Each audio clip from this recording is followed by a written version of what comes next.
The newsday continues here on One News Now. I'm Riza Diaz. Maguindanao residents are now voting on whether to split their province into two. To give us an update, we have Mon Gualvez reporting to us live from Campo 4 Elementary School in Datu Abdullah Sangki, Maguindanao. Mon, good morning. Can you tell us the latest?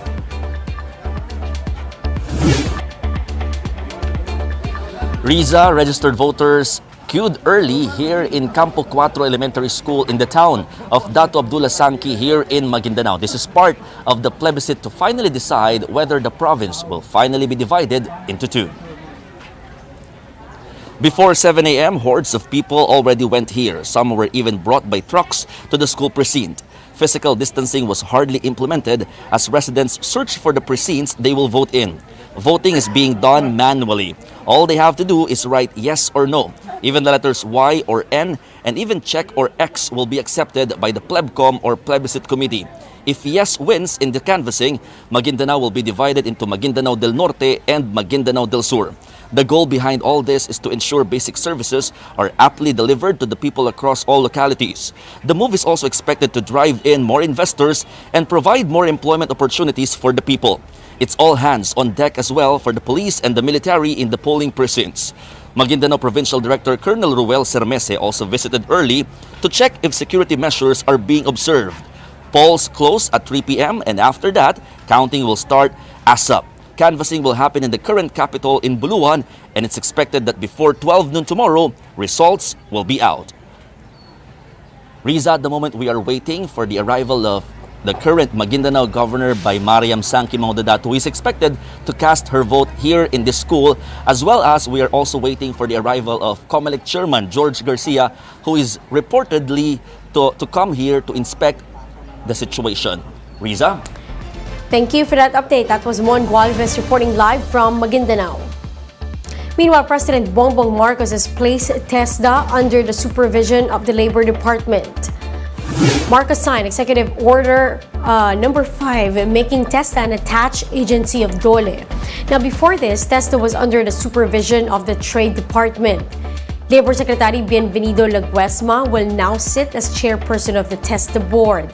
The agency is tasked to provide technical and skills training through short courses for students and workers.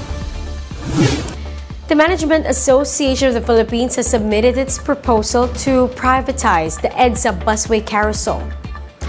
The group is seeking a two-step bidding process composed of a technical bid and a financial bid.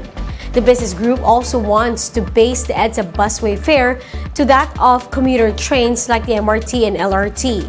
Last week, Transportation Chief Jaime Bautista ordered a feasibility study on privatizing the operations of the EDSA busway carousel.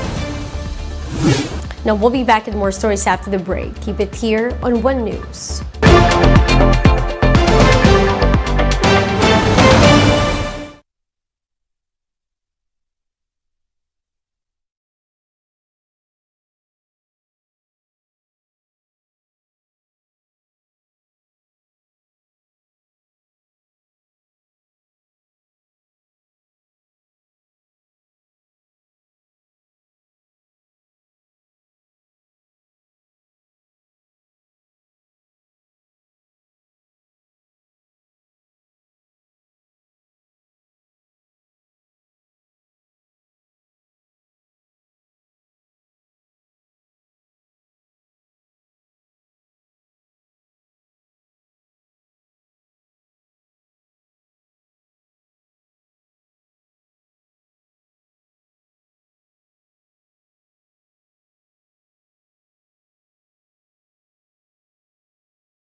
You're still watching One News Now. I'm Riza Diaz.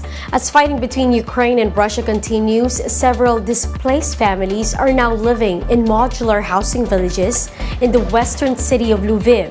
Let's take a look at how they're coping in this Bloomberg Quick Take. Бегаем, дома бегали, здесь бегаем. Как уже это все надоело. Вова, иди сюда, пожалуйста, сынок. Мы еще не выходим. Не, еще рано выходить.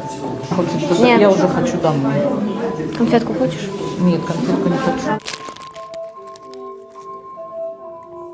Яблочко было.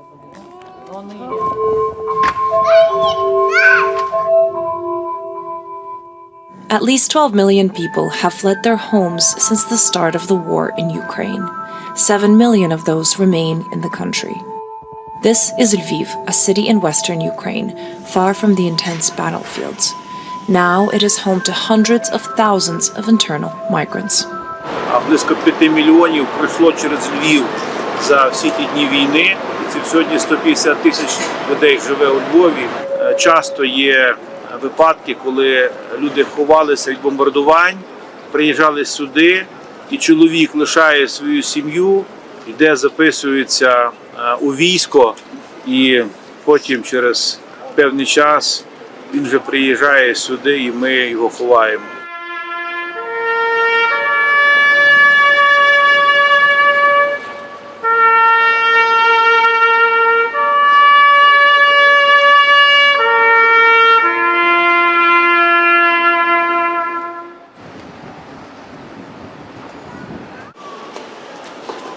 The conditions to live in a sport hall of a school, of course, are okay for a few days, but not the time of few weeks or more. That's why we came with the idea of the container housing, but nobody could provide us with the needed amount of containers. Our ministry had a contact with the Polish Ministry of Defense, and they agreed to use the Polish military reserve for temporary housing to accommodate the IDPs in Lviv. More than 400 containers for housing came to Lviv, and we started the process of organizing this kind of campuses.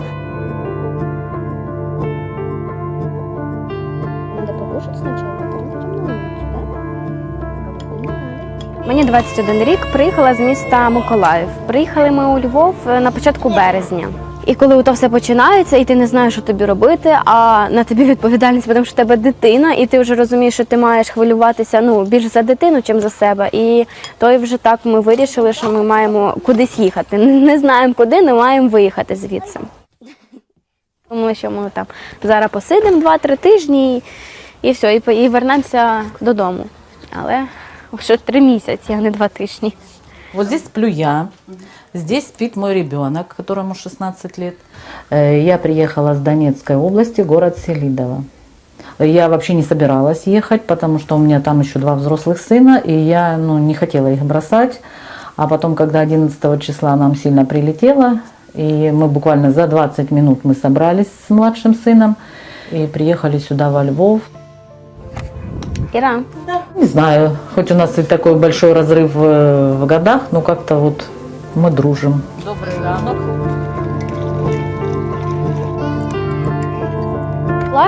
Саме в Миколаєві у нас лишились кума, наша подруга, там у чоловіка родичі лишилися, а в районі там батьки мої залишилися, та бабуся, дідусь. У меня там еще 2 сына остались.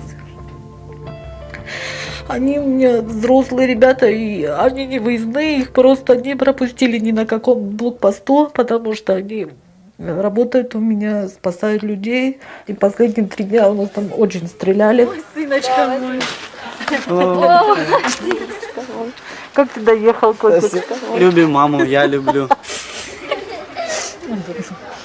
Повітряна тривога. Вова, давай, пошли. Вова, йдем. Давай. Да? Что?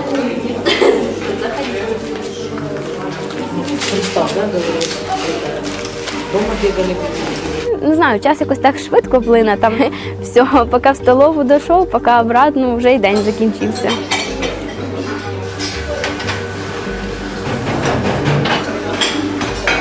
купляємо самі. Нас один раз тут в їдальні годують, далі ми там самі собі вже вирішуємо ті питання. На кухні нам зробили ті всі обладнання, щоб ми могли самі собі приготувати. Очень много волонтеров сюда приходят, помогают нам, приносят еду, одежду.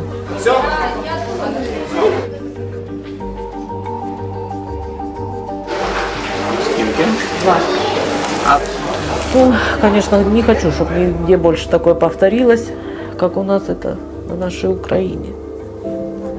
То все залежить від настрою, тому що буває так добре, все добре, ти на все дивишся так позитивно, а потім так вже сумуєш додому. Вчора побачила чоловіка схожого на тата і все.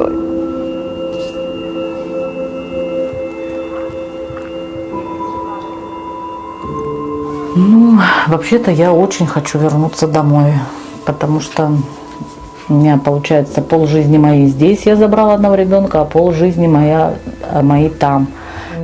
Мне не нравится. Я не хочу быть переселенкой, я хочу назад туда вернуться, там, где я жила.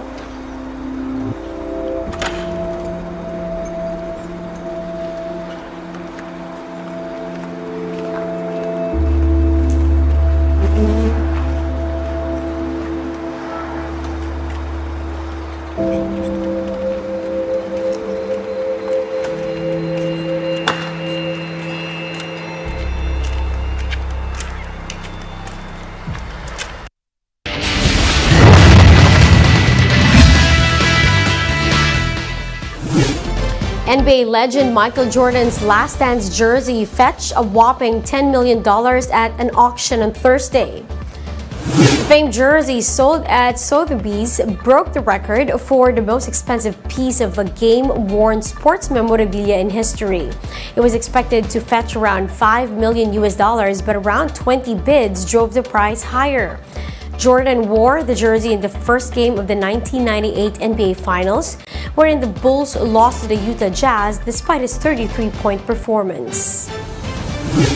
And those are the top stories of the hour. Join us later at 10:15 in the morning as we continue to monitor the day's biggest stories. You can also catch One News on Signal Play app.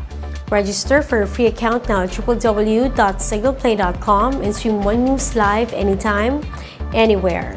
I'm Riza Diaz. We are One News.